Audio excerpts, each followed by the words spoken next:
नमस्ते दर्शकों। तो क्या आपसे आपका फेवरेट शो आज किसी कारणवश मिस हो गया? टेंशन लेने की कोई बात नहीं है, क्योंकि हम आपके लिए लाते हैं आपके फेवरेट शो का एक परफेक्ट ब्रेकडाउन और एनालिसिस। हम बात कर रहे हैं बिग बॉस 19 की। तो आज था संडे और आज था एक और वीकेंड का वार जहां पे बहुत कुछ हुआ, और हम और आप मिल के इस वीकेंड के वार के हर एक एस्पेक्ट के बारे में डिटेल में चर्चा करेंगे। किसने क्या किया, किसने क्या कहा और उन सब का क्या नतीजा निकला। तो हमारे साथ बने रहिए, क्योंकि हम ऐसे वीडियोस आपके लिए रोज लाते हैं। तो अगर हम शुरुआत से शुरू करें दोस्तों, तो हमें आज स्टार्टिंग में अक्षय कुमार दिखे। अक्षय कुमार कल सैटरडे वाले एपिसोड में भी थे, बट विद अरशद वर्सी। अरशद वर्सी और अक्षय जी अपने फिल्म जॉली वर्सेस जॉली को प्रमोट करने आए थे बिग बॉस पे, लेकिन सिंस सलमान खान इस बार नहीं है, शूट की वजह से लद्दाख गए हुए हैं, उसके चलते फराह खान अक्षय कुमार ने मिलके आज का एपिसोड होस्ट किया। तो अक्षय सर ने स्टार्टिंग में ही इन सारे कंटेस्टेंट्स के सामने एक मिनिएचर कोर्ट रखा जिसका नाम था द बी कोर्ट। जैसे कि उनके फिल्म का थीम है, एक कोर्ट रूम के अंदर ही सब कुछ चल रहा है, पूरी स्टोरी लाइन एक कोर्ट रूम के अंदर चल रही है, वैसे ही वो आज एक कोर्ट इस घर में लाए थे, एक खिलौना जिसमें सारे कंटेस्टेंट्स की फोटोज थी, और साथ ही में पूरे कोर्ट रूम में जितने भी ऑब्जेक्ट्स होते हैं, चाहे वो कोई सीट हो चाहे वो घड़ी हो, वो सारे ऑब्जेक्ट्स प्लेस किए हुए थे। और कंटेस्टेंट्स को बस ये करना था कि कोर्ट रूम का कौन सा ऑब्जेक्ट किसको दर्शाता है वो दिखाना था।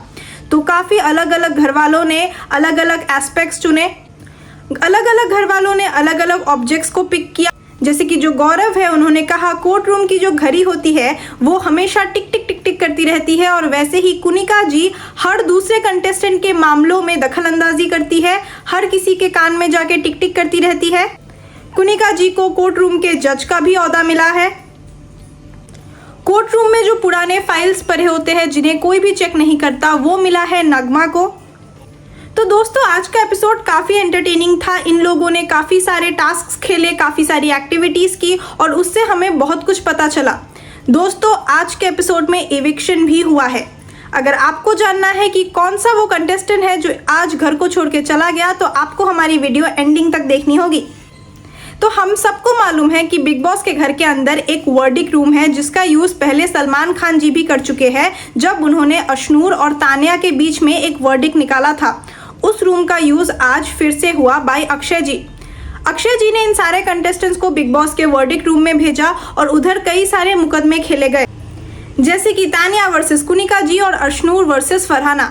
अशनूर और फरहाना के मुकदमे में अशनूर इस मामले को जीत गई, वो भी सारे 16 घर वालों के बहुमति से। और ऑन दी अदर हैंड हमने कुनिका जी और तानिया के बीच में तानिया को जीतते हुए देखा। तो दोस्तों अक्षय कुमार एक काफ़ी एंटरटेनिंग कैरेक्टर है। वो कई सालों से बॉलीवुड में काम कर रहे हैं और एक बहुत जानी मानी सुपरस्टार है, और उन्होंने इन सारे घर वालों के साथ काफ़ी बढ़िया तरीके से इंटरेक्ट किया। अक्षय कुमार के जाते से ही फराह खान वापस आ गई, वापस उन्होंने अपने होस्ट का दर्जा ले लिया। इन दोनों की जुगलबंदी स्टेज पे देखने लायक थी। तो दोस्तों अक्षय कुमार ने एक और टास्क इन कंटेस्टेंट्स को खेलने को कहा। घर में कुछ आर्टिकल्स लाए थे। आर्टिकल्स यानी कि जैसे हमें इंडियन कॉन्स्टिट्यूशन में देखने को मिलते हैं, कुछ आर्टिकल्स लिखे होते हैं हमारे कॉन्स्टिट्यूशन में, वैसे ही एक बहुत ही फन एंटरटेनिंग टास्क इस घर में खेला गया by Akshay Kumar and the contestants, जहाँ पे कुछ आर्टिकल्स दिए गए और घर वालों को बताना था कि वो आर्टिकल कौन से कंटेस्टेंट के कैरेक्टर को डिपिक्ट करता है। जैसे कि मुद्दों का माइक्रोवेव बनाना, यानी कि किसी भी मैटर को बहुत लंबा स्ट्रेच करना, और पूरे घर वालों ने, सारे के सारे कंटेस्टेंट्स ने ये वाला टैग नेहल को दिया। जैसे कि जब घर वालों से पूछा गया कि वो कौन सा कंटेस्टेंट है जो स्वयंवर रचने की कोशिश कर रहा है, तो सभी कंटेस्टेंट्स ने बहुमति से बसीर का नाम लिया। फराह खान के घर में आते ही एक और एक्टिविटी घर में खेली गई, जिसमें फराह खान ने एक फाइल खोली और कंटेस्टेंट से कहा कि वो कौन सा शख्स है, वो कौन सा आदमी है या औरत है जो इन लोगों के दोस्ती की लिस्ट से हमेशा के लिए आउट हो चुका है।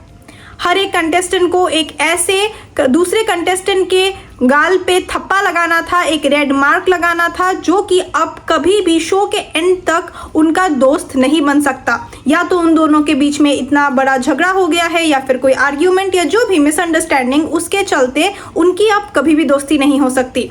तो कुनिका जी ने गौरव पे थप्पा लगाया, गौरव ने वापस कुनिका जी पे थप्पा लगाया, और ऐसे ही ये सब चलता गया। बसीर और नेहल ने अपनी दोस्ती, अपनी गहरी दोस्ती जो कि हमें शो के पहले दिन से दिख रही है, वो आज तोड़ ली। बसीर और नेहल ने एक दूसरे के गाल पे थप्पा लगाया। बसीर का ये कहना है कि नेहल का ये जो मुद्दों को स्ट्रेच करने का एटीट्यूड है वो उन्हें नहीं पसंद आ रहा, और दूसरी तरफ नेहल का ये कहना है कि बसीर जो है काफ़ी डिसरेस्पेक्टफुल है। नेहल ने बसीर को कुछ ऐसी चीज़ें कही थी जो कि बहुत ज़्यादा पर्सनल थी, लेकिन बसीर ने वो जाके पूरे घर में सबसे कह दी और वो चीज़ उन्हें काफ़ी डिसअपॉइंटिंग लगी। तो दोस्तों, घर के डायनामिक्स बहुत ही स्ट्रांगली चेंज हो रहे हैं विद पासिंग वीक्स। हमें गहरी दोस्तियाँ और जो लोग जज्बाती रूप से एक दूसरे के साथ जुड़े हुए थे उनके बीच भी दरार नज़र आ रही है। अमाल, नेहल, जीशान और बसीर ये लोग काफ़ी दिनों से एक साथ थे, लेकिन अब उनकी दोस्ती में एक बहुत लंबा दरार आ चुका है। यहाँ तक कि ये लोगों ने इतना भी कह दिया है कि शो के आखिर तक ये लोग एक दूसरे की शक्ल नहीं देख। फाइनली अब आ जाते हैं इविक्शन पे। बड़े ही मुश्किलात से हमें कहना पड़ रहा है कि बीबी घर से 2 लोग चले गए हैं। जी हाँ दोस्तों, 2 लोग। जहाँ कोई एक आदमी नॉमिनेट होकर घर से बाहर जाने वाला था, वह आज तख्ते पलटी, सिचुएशंस बदले और बहुत ही अनप्रेडिक्टेबल चीज़ हुई, जहाँ पे घर में से डबल इविक्शन हुआ है बाय फराह खान। तो वो 2 लोग जो आज घर को छोड़ के चले गए वो है नतालिया और नगमा। फराह खान का कहना है कि ये दोनों बिल्कुल भी कैमरे में दिख नहीं रहे थे और इनकी एक्टिविटी बहुत ज़्यादा कम थी। And their screen time was very low. इनका स्क्रीन टाइम बहुत ही ज़्यादा कम था। और फराह खान ने बाकी सारे कंटेस्टेंट्स को ये एडवाइस भी किया है कि वो भी अब चौकन्ने हो जाए, खुद को जगाए और ज़्यादा दिखने की कोशिश करे, वरना कल को वो भी आउट हो सकते हैं।